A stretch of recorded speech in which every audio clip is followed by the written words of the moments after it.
tomando como base un documento de la Procuraduría General de la Nación, que es la institución regentada por una persona que está en las antípodas del pensamiento político que yo tengo.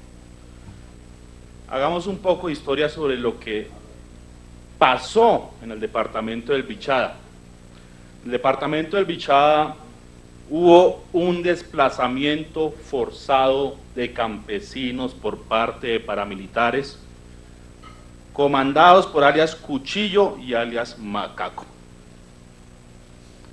Después de esto, hubo una adjudicación de baldíos, un prevaricato, diría yo, por parte del INCODER, en el cual se le adjudicaron baldíos a testaferros de paramilitares que posteriormente fueron a venderle la tierra de origen baldío a empresas multinacionales y a grandes empresas agroindustriales colombianas en violación de la Ley 160 de 1994.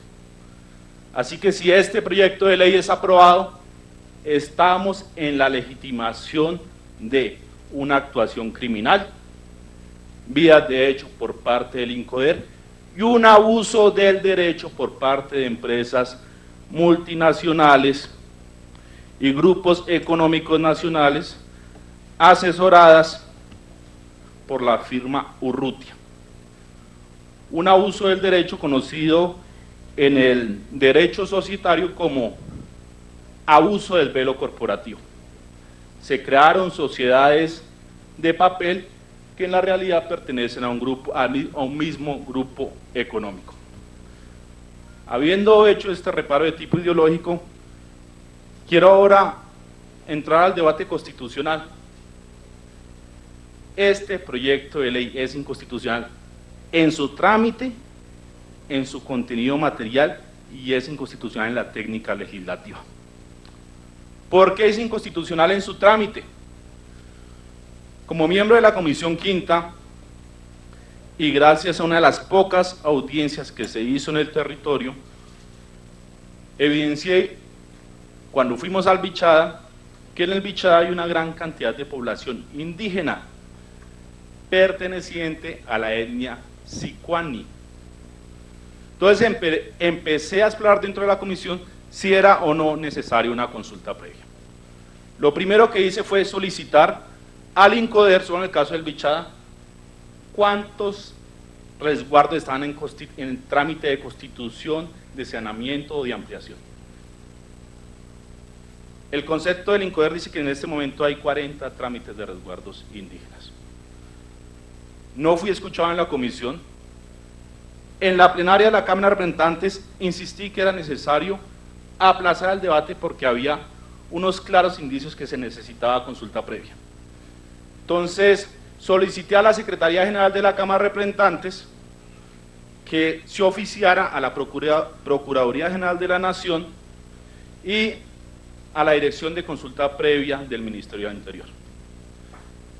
Desafortunadamente ese aplazamiento no se dio, se procedió a votar el proyecto de ley y recientemente tenemos un concepto de la Procuraduría General de la Nación en el que se dice en el departamento del Bichada, dado que está mayoritariamente poblado por indígenas de la etnia Sicuani, que son objeto de una protección especial constitucional en general y en particular por cuanto la Corte Constitucional ha declarado que la etnia Sicuani está en peligro de desaparición.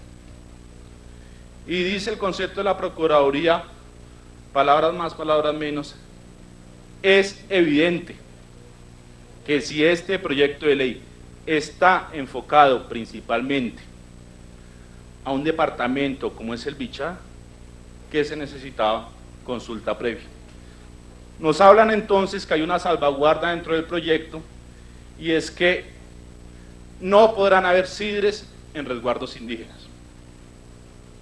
Quiero aclarar lo siguiente, miren, nosotros hemos hecho el ejercicio y los invito a ustedes a que lo hagan, de cruzar los resguardos indígenas en el departamento del Bichada, los que están en este momento constituidos y en trámite, con las zonas preliminarmente proyectadas como CIDRES. Y cuando usted hace el ejercicio se da cuenta que hay un cinturón de zonas CIDRES al lado de resguardos indígenas. Y esto indudablemente implica una afectación del territorio indígena, porque acá seguramente los campesinos, las personas oriundas del Bichada me van a negar que si uno le ponen un monocultivo al lado con uso intensivo de pesticidas, de fungicidas, no se va a afectar el territorio. Me van a decir ustedes que si ponen maíz transgénico al lado de un resguardo indígena, ese maíz transgénico no va a contaminar la semilla nativa. Me van a decir ustedes, como bien lo sabe el presidente de la SAC, que estas tierras para ser aptas para el cultivo de palma africana necesitan un uso intensivo del recurso hídrico. Y yo siendo de ascendencia campesina, yo le puedo decir que en Boyacá, usted no sabe, entre vecinos, los conflictos que hay por el uso del agua. Entonces es evidente que este proyecto necesitaba una consulta previa. Primer reparo de tipo constitucional. En el trámite que se le está dando a este proyecto, se ha violado el derecho fundamental de la etnia sicuani a ser consultada de manera previa. Segundo reparo de tipo constitucional. Este proyecto de ley es una violación de la cosa juzgada constitucional. ¿Por qué? Porque levanta, sin decirlo de frente, una restricción que ha sido declarada anteriormente como constitucional, la restricción de unidades agrícolas familiares. En Colombia ninguna persona puede adquirir predios de origen baldío en una misma región que superen la unidad agrícola familiar. ¿Por qué esta restricción? Porque consideró la Corte Constitucional que las tierras de origen baldío tenían una vocación primordialmente para el campesinado colombiano. Una vez la tierra es adjudicada, la Ley 160 de 1994 impuso esta restricción. ¿Con cuál objetivo? Es un objetivo claro, y es que las tierras de origen baldío, si bien pueden ser enajenadas posteriormente, permanezcan entre el mercado campesino como tal. Nos dirán entonces que acá hay medidas para contrarrestar esto, nos van a decir la asociatividad. Con todo respeto, hasta el cansancio se ha demostrado que las experiencias de asociatividad en Colombia no han sido en defensa del campesino. Nos dirán entonces que el fondo de tierras es una medida para compensar el levantamiento de las unidades agrícolas familiares. Un fondo de tierras que van a ir ¿para dónde? Entonces los campesinos del Bichada tienen que irse a la región andina. Eso va a generar, a mi modo de ver, un desarraigo de tipo cultural. Honorable representante, le queda un minuto. Bueno. Termino entonces mi intervención. Yo tenía como 20 cosas para decir, pero pues toca un poco restringirse, aceptando que ya no somos ponentes.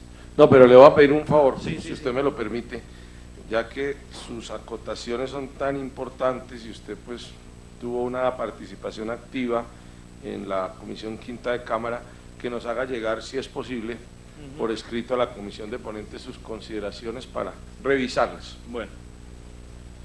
Presidente, entonces, déjeme decir dos cosas más, me voy a tomar 2 minutos más. Tercer reparo constitucional. Este proyecto de ley viola el principio de unidad de materia. ¿Qué es el principio de unidad de materia desde el punto de vista constitucional? Que los debates se den de manera clara, se den de manera honesta en el Congreso y ante la opinión pública. Y acá nos han querido vender la idea que este no es un proyecto de baldíos, que este es un proyecto de productividad. Perdóneme, pero con toda sinceridad, mentira.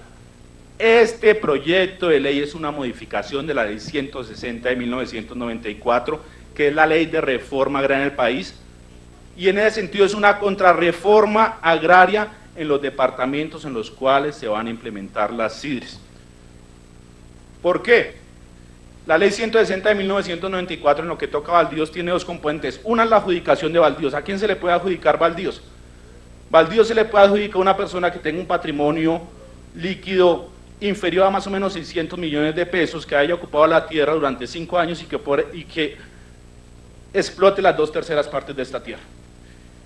Este proyecto de ley permite que tierras que en la actualidad son baldías, que no han sido adjudicadas a campesinos, les sean entregadas bajo la modalidad de concesión a empresarios. Entonces, en ese orden de ideas, modifica el régimen de adjudicación de baldíos en estas zonas del país. Adicionalmente, retomando un poco lo que dije anteriormente, este proyecto de ley levanta la unidad agrícola familiar, la restricción de unidades agrícolas familiares, que como se dijo, hace parte del artículo 72, inciso 9 de la ley 160 de 1994. Cuando usted mira el proyecto de ley, en ningún lado se le dice al país claramente que se está reformando la ley 160 de 1994. Yo considero, señor presidente, con el mayor de los respetos, que usted debe hacer uso del artículo 148 de la ley quinta de 1992, en la cual dice que el presidente de una comisión deberá excluir de un proyecto de ley las disposiciones que no tengan una conexidad con el objeto. Y el objeto de la ley está en el título. Y en el título de esta ley, pues no nos están diciendo de frente al país que están modificando la ley 160 de 1994. Finalmente, y con esto termino, presidente, una consideración de tipo ambiental. Acá nos han dicho, y lo digo sinceramente, miren, el cambio climático es una realidad. Es una realidad. Y entonces nos han vendido acá la idea de que este proyecto de ley nos va a dar seguridad alimentaria. Los monocultivos como la palma africana se caracterizan por tener a largo plazo un balance ambiental nefasto.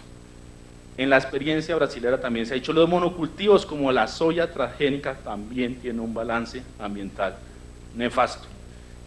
Por último, se nos habla de seguridad alimentaria. En ninguna parte de este proyecto de ley usted ve una disposición en la cual se establezca claramente que esas zonas CIDRES van a ir para generar seguridad alimentaria en el país. Yo me pregunto, ¿cuál seguridad alimentaria? ¿Palma africana? ¿Caucho? ¿Soya transgénica para alimentar cerdos en el exterior o para alimentar cerdos acá en el país? Esa es la seguridad alimentaria que nos quieren vender. Entonces yo agradezco comedidamente que usted me haya dado uso de la palabra y lo invito, señor presidente, con el mayor de los respetos, a que analice si este proyecto de ley cumple o no con el principio de unidad de materia. Muchas gracias. Bueno, muchas gracias, doctor Inti, por sus muy importantes aportes. Se nota que usted hizo un estudio juicioso del proyecto y pues bueno, en el transcurso del análisis tendremos en cuenta pues todas estas consideraciones de orden jurídico para revisar si realmente cumple o no cumple con los estándares constitucionales. Muy bien.